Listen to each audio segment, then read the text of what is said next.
that sucked.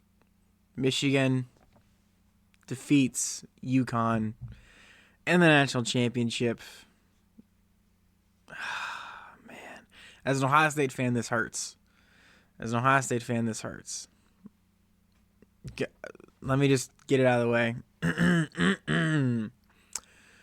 Congrats. Oh, I can't even do it. Hold on. Let's reset here.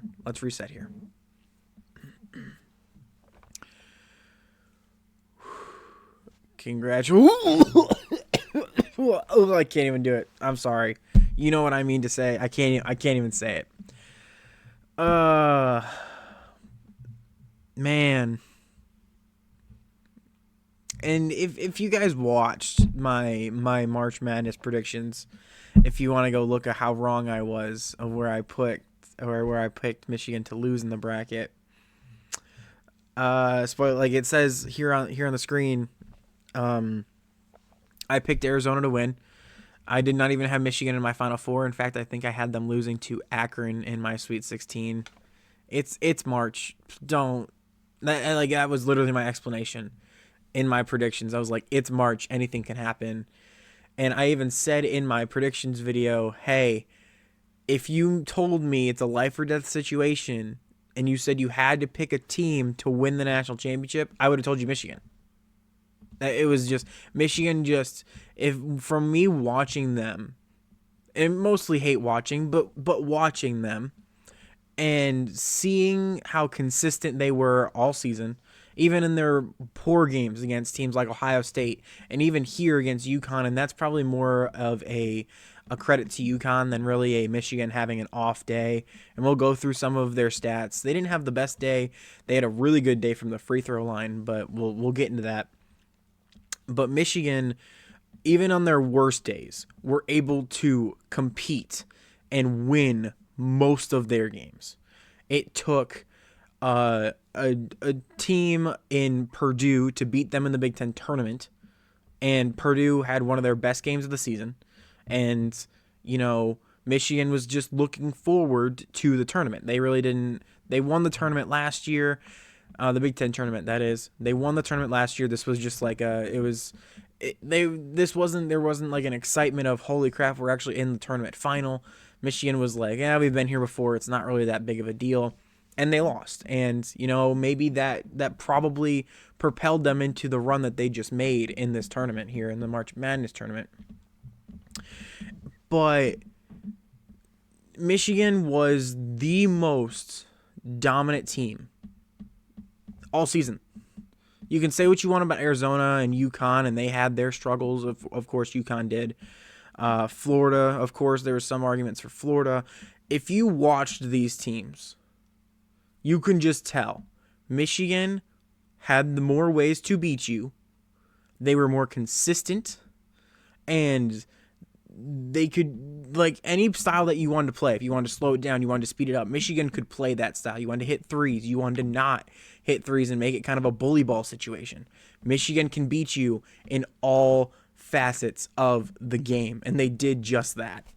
No matter what teams threw at them in this tournament, in the regular season, in the Big Ten tournament, they came out on top in most situations. Now, there was a few situations in games where, like I said, the Big Ten tournament with Purdue, or when Michigan got caught against Duke, or let's just go with all three of them. When Wisconsin hit like 23s or something ridiculous, like a ridiculous amount of threes, and still only beat Michigan by like 4, I think it was. But like, regardless, still a close game.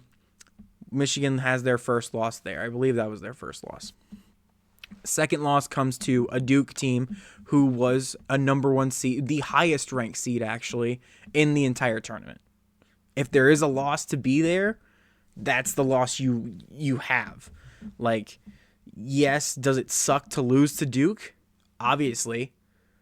But I think if Michigan and Duke played again, I think Michigan wins basically the same style that they won tonight. They were just the more dominant team, no matter who they played. And, as an Ohio State fan whose team had to play Michigan, not once, not twice, but 3 different times this season, and at home, on the road, and in a neutral site. we gave Michigan our best shot, and they took it, and they still won pretty convincingly. There was not a singular point in any of those games, Ohio State and Michigan this year, where I thought Ohio State was the better team. Now, Michigan struggled, especially at home against Ohio State in Ann Arbor, where it was probably one of Michigan's top 5 worst performances that they had, and still won, I think, by double digits. There was just never a point in really any of the games that we had. My bad, as I was saying, there was no point in any of those games for Ohio State, Michigan. I shouldn't say that. There was no point when I felt Ohio State had the game in the bag. You know, Michigan, even at all their faults in that game, you always kind of felt like, okay, when is Michigan going to make their run and get going here and kind of end the game? And they did that, and credit to them. And they did it, you know, in Ann Arbor. They did it in Columbus, and they did it in Indianapolis. You know, Michigan was the better team. There's no argument for anything else in the series for Ohio State. And honestly, in any series, you know, there's no point when Michigan is inferior to any team in men's basketball right now. And they just proved it by winning this game. But I want to talk about how... Let's just look at the box score here before I say anything that doesn't make sense. That I'm just, you know, this is an instant reaction. I have not done any research. I'm literally just I'm here. I pressed record as soon as the clock hit 0. This is my instant reactions to this. So, field goal percentage, Michigan obviously shot better there. Not a whole lot, but still, you know, better. 38-31. 3 points. That right there. Well, you know what? Hold on. Let's come back to that. Because this is where Michigan won this game. Right here. Free throws. UConn shot 12 of 16. Not bad. Pretty standard. Michigan. Come on. 25 of 28. And if you didn't watch this game, at the very end of the game, Michigan missed 2 straight free throws. And that was like less than a minute left. And they did it. And it kept UConn in the game for a little bit. But it wasn't enough, obviously. But that right there won Michigan the game. And that is unheard of for a team to go 25 of 28 from the free throw line. Were there a little questionable calls there? Sure. The point is that Michigan made the free throws and they made UConn pay for fouling. You know, whether it was a legit foul or not, Michigan made them pay the majority of the time. And UConn, they shot 12 of 16, but it was more about when they missed those shots than anything. I'll give you an example. I'll give you an example of when I knew UConn lost and Michigan were national champions. UConn gets a foul. I don't know who it was on, but they got a foul. They're shooting 2. It was a shooting foul, so you're automatically shooting 2 here at this point. They miss 1, they miss the second, but they get the offensive rebound. And they reset. Shot clock obviously resets. You still got to go because it's pretty late in the second half by this time or by this point. And they shoot a 3 and they miss. There's a scrum for it. Michigan gets the rebound, goes right down and scores. That right there sealed it for me. I was like, there's no way. That's game right there. And I don't even know how much time there was at that point. But right there, it wasn't about it wasn't about how many free throws UConn missed. It was about when they missed them and what followed that. If UConn was able to get maybe a 3 there, sure, all like that's completely fine. They actually gained a point off of that, and Michigan is a little frustrated that they let that get away from them, and maybe they start to kind of unravel a little bit there. That's not what happened. Michigan stood tall defensively and got points the opposite way, and it's a 4-point swing just like that. That's what happens when you play elite teams and you don't capitalize on their mistakes. And Michigan makes you pay, and they're one of the best teams at doing that this year. They were one of the best teams at making you pay for the mistakes that you did not capitalize on. So credit to Michigan, and yet again I will say it. Michigan is one of the best teams defensively in the entire country. And I don't think there's an argument for that. And it's really because of Mara's presence. But, I'll give you another thing. When UConn was on a fast break and they had numbers, is there anybody on Michigan's starting 5? Primarily, the people that played for Michigan. I'm not talking about their deep bench or anything like that. Is there anybody that's a really, really big liability defensively for Michigan? Not really. Not that I noticed. Especially tonight. Not that I noticed. Michigan, even when they didn't have numbers and it was a 3-2 run by UConn and they had a fast break going, you always knew that Michigan had a shot, or at least a pretty good chance of blocking shots. And that's basically what wins you games. Michigan did not give up anything easy in this game. Barely anything. And, UConn is not a very fast team. They're not used to doing that, but that's kind of the only way to beat Michigan is kind of, make them make mistakes, force turnovers, and capitalize on fast break opportunities. And UConn's just not that team. They're a team that likes to get set offensively and run their plays and make their shots. That's what UConn is. But the thing is, that's what Michigan excels at defensively. And even that's not a knock on Michigan's transition defense because they're elite at that too. I'm just saying they excel at getting when teams get set on them and they run plays on them. They excel defensively at that. So that was my point there.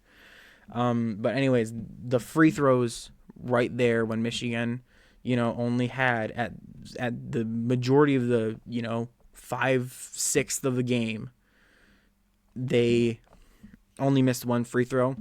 That was basically the nail in the coffin for UConn. Just off of that. I'll come back to we'll circle to threes here. Only 2 of 15 for Michigan from the 3-point line. That it doesn't even matter. That doesn't even matter because of the free throws there. As I was saying, Michigan does not have off days. They have, inconsistent type days.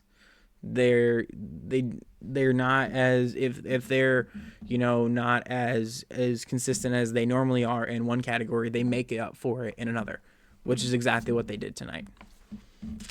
2 for 15 from the 3-point line does not matter. This right here was also one of UConn's final nails in the coffin.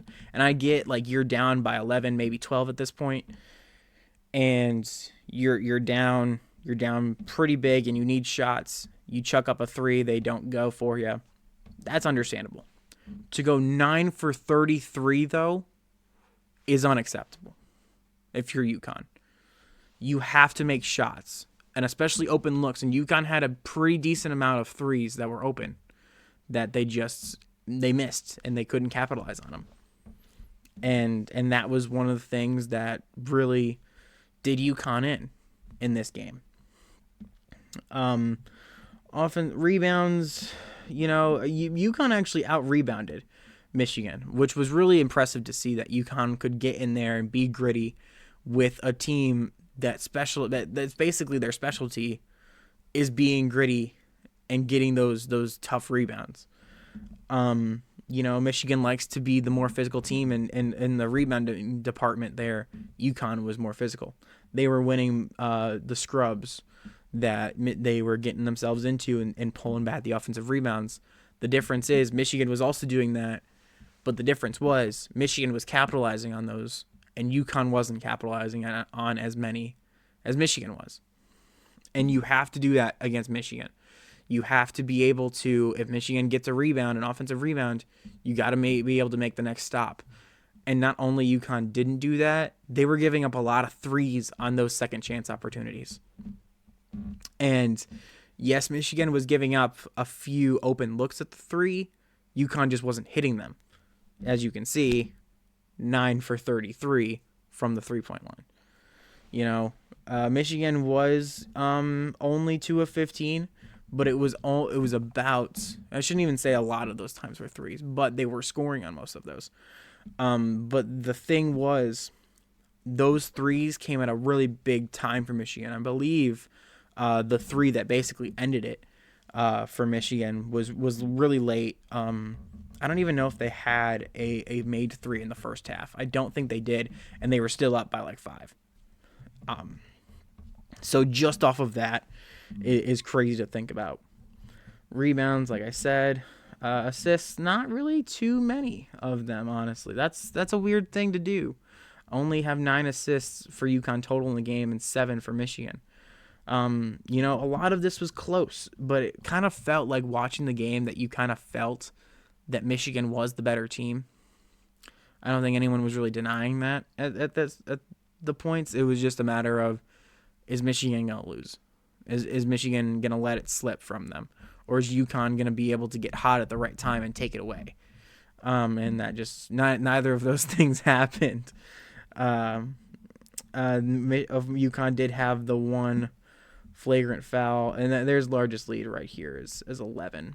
So it was only 11, not 12. It did not get up to 12. But Michigan had an 11-point lead like 3 or 4 different times in this game. So there was that, and the largest lead for UConn was only 3 points, and I believe that was at the beginning of the game, where UConn kind of got off to that little bit there, and then Michigan would bring them right back and then take the lead and never really look back. Let me go into the official bracket here, just to kind of see what Michigan's journey was to this national championship. Howard, we really don't got to talk about that. That game was over by halftime. St. Louis. Now, I will say that I knew immediately that, my bracket was not going to be right. It's March. I had Michigan losing to Akron in the Sweet 16 this year. My literal explanation was, it's March, anything can happen. I had no logical explanation to why I picked it. I just did because it's March Madness. So don't come at me for that. I literally just picked it because it was March. But I knew realistically that if Michigan was going to lose in this tournament and not make a deep run, it was going to be against St. Louis. And Michigan came right out and dominated, especially in the second half. Dominated. That was the moment where I was like, okay, unless something crazy happens, Michigan's going to make a deep run, and they're probably going to get to Indianapolis at the very least. So they dominated St. Louis. They out-physicaled St. Louis. They made sure St. Louis really did not hit a lot of threes in that game, if I remember correctly. And they had their backups in by the halfway point of the second half. It was basically over. Alabama for Michigan and Alabama. Alabama, not a very good defensive team, and Michigan, a very physical team, showed that they took care of business. They actually did struggle. Michigan did against Alabama defensively. Alabama just is so, I don't want to say inept defensively because that feels a little mean and a little harsh, but they could not hold Michigan at all. So dominated Tennessee. That game was over by the halfway point of the first half. Same thing with this Arizona game. And in full disclosure, I had Arizona in my championship. I had them winning the whole thing. So this game I was really excited for, and I think I missed a little bit of the beginning of the first half for some weird reason that I just didn't see the first half. I don't remember what it was for, but I came out and saw Michigan was up by like 15 or something crazy, and Arizona did ended up coming back and making it a little bit closer, but then Michigan would pull away, and I was just like, I'm not surprised. But yeah, it was a dominating run for Michigan. There was never really a point up until the national championship game against UConn that Michigan was in deep water, or not even deep water. They were never in deep water in this tournament. Michigan was just never pushed till the end of a game like they were against UConn tonight. In this entire tournament, and it's a crazy thing to say. They had one of the more dominant tournament runs that we've really ever seen. Maybe there's another one that I'm thinking of. Maybe UConn or Florida last year had a deeper run or a pretty dominant one that I'm just not remembering.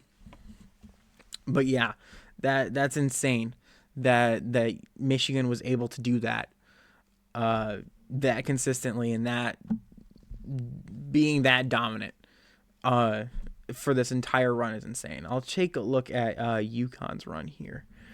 Furman, that actually was a pretty close game. Everyone was talking about that. UConn ended up pulling away in that game, but that game was closer than I expected it to be. UCLA, UConn. I actually had UCLA beating UConn in my bracket this year. I did not. I'll say it again. I said it in my predictions. I don't like UCLA's coach. I think the way he treats his players is especially, maybe it's just my generation being softer than previous ones, but I just did not like how he treated his players. Kicking a player out for fouling or whatever it was, basically ejecting his own player, was a little aggressive. So I did appreciate UCLA losing there. When they did. Michigan State, they survived them, but Michigan State was honestly, they were a good team. I did not expect Michigan State to make a deep run. I thought that the winner of the UCLA UConn game would knock Michigan State out pretty convincingly. And Michigan State did keep it close against UConn, but the Michigan State wasn't they weren't an elite team this year, and UConn was an elite team, especially in March. And then this game, holy crap, what a game this game was. I think if this was not in the Elite Eight and maybe was in the Final Four national championship even, that shot at the very end would go down as one of the greatest shots of all time in this tournament. It was that awesome. And it sucks that we did get this in an Elite Eight matchup instead of a Final Four or a national championship matchup. But man, what a game that was, and what a shot that was. That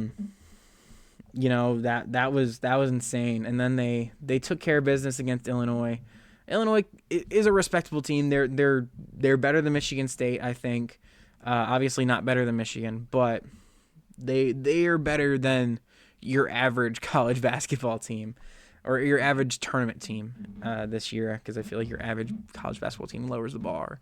Illinois is obviously better than the average tournament team. They made the Final Four for a reason. They made a run like they did for a reason, but UConn able to handle them in the Final Four, or not even handle.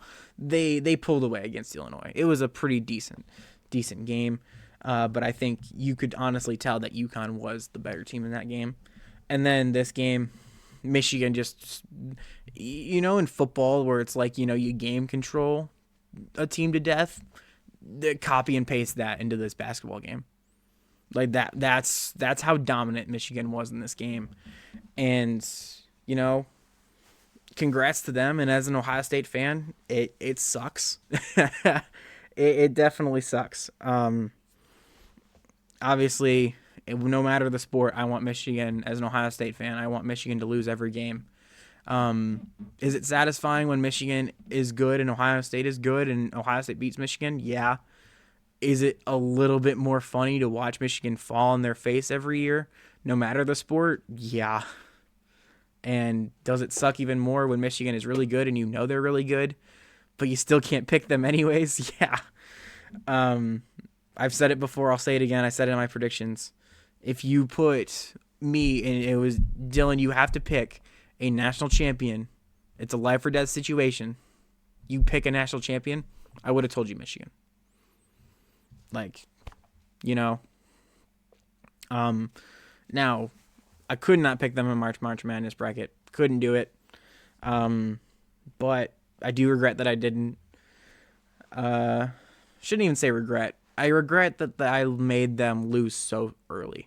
I think in the back of my mind, I probably should have put them at least in Indianapolis. But there was no way I was going to pick them and as my winner in the March Madness tournament. Obviously, hindsight being 20/20 on that, but still, I think if I took off my Ohio State glasses, I think I would have had Michigan going very far in the tournament rather than just being knocked out of the Sweet 16. But yeah, that's my little spiel on Michigan and their run in this tournament. One of the more dominant runs, especially for a Big Ten team in this tournament. And I'll transition into my next little thing. It'll be short. Is there anybody left that is sane? I'm not talking about like a Paul Feinbaum or anything like that, or not like one of these SEC homers that can't, tell their right from their left. Is there any sane person left that doesn't think that the Big Ten as a conference runs sports and collegiate sports? At least the dominant ones, you know what I mean? Football. The worldwide, probably the number one college sport worldwide. Michigan in 23, Ohio State in 24, Indiana in 25, and if I had to pick a national champion for next year, really early, I'd probably pick Oregon. Like, we'll leave Oregon out of there, but 3 back-to-back-to-back national champions. Right there. Big Ten runs college football.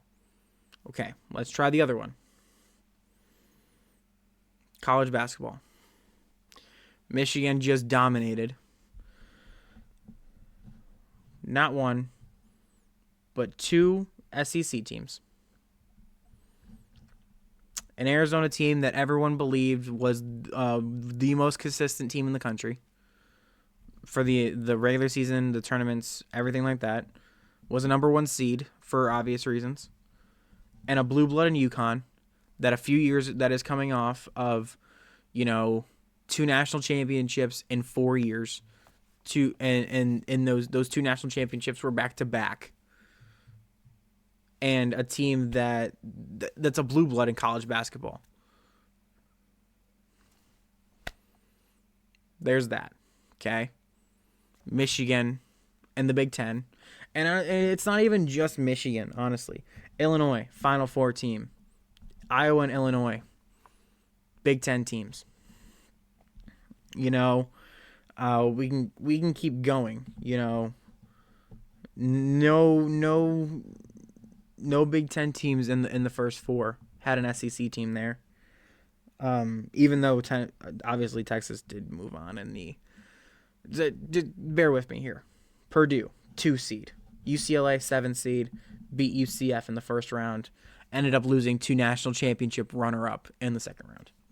Michigan State, same thing, got to the Sweet 16, losing to the eventual runner-up in UConn. Okay. Ohio State, one of the more inconsistent teams in the country, had a pretty decent run in the last half of the season, but still made the tournament, or a tournament team. Okay, Wisconsin. Okay, moving on. Yeah, Purdue, 2 seed, makes it all the way to the Elite Eight, loses to Arizona, and it falls short of another Big Ten team in the Final Four. Michigan, national champion. Like, just right there. And there's probably more SEC teams than Big Ten teams in this tournament. But the quality of team that made it through the tournament, there's no competition. The Big Ten runs football, and right now, they run college basketball for men's. Okay? Let's try women's. UCLA just won the national championship. And I'm not going to be a pretender that I follow, I follow women's college basketball. If Ohio State plays on a channel that I get, cool, I'll watch it. Not going to pretend to be a world, like a knower, an all-knower of, or a know-it-all, I should probably say. A know-it-all in women's college basketball.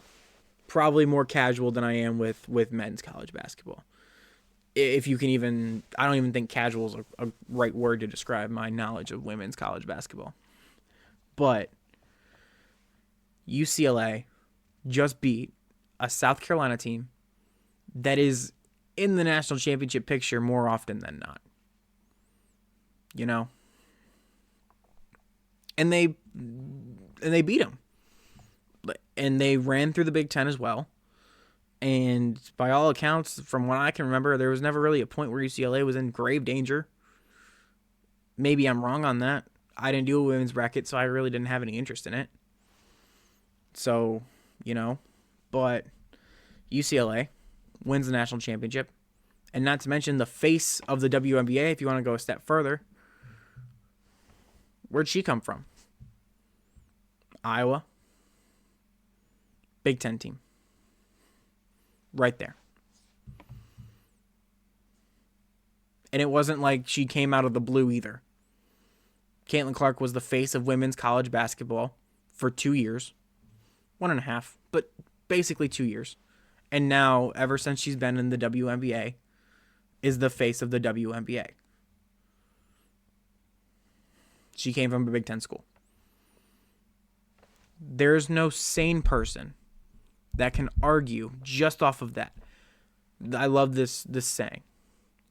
Facts don't care about your feelings. Right there. Because it's true. And the fact is, college football, college basketball, both men's and women's, all run by the Big Ten. Right now. Now, will that change in years to come? Obviously. Will it probably come back to the Big Ten at some point? Probably. But the fact is, right now, present day, on now April 7th of 2026, college sports goes through the Big Ten. And no SEC homer, with either a large following or a small following, or no following, can argue that. Or can argue against that, rather. Facts don't care about your feelings. Is what it is. Sorry. Not really, though. So, that's my little spiel. And a message go out to all the Michigan fans. I know, especially in football, Ohio State has kind of had their laugh at you, especially me. Being in Ann Arbor for the game and for football, one of the best moments of my life, honestly, to be live there. Go check that video out if you have not seen it. It's on my channel here. But yeah, right now for football, especially for Michigan, I'll focus back on them to end this. for Michigan in football, the Michigan man mantra, for right now, is dead. If not tarnished to a really bad, like really badly tarnished right now in football.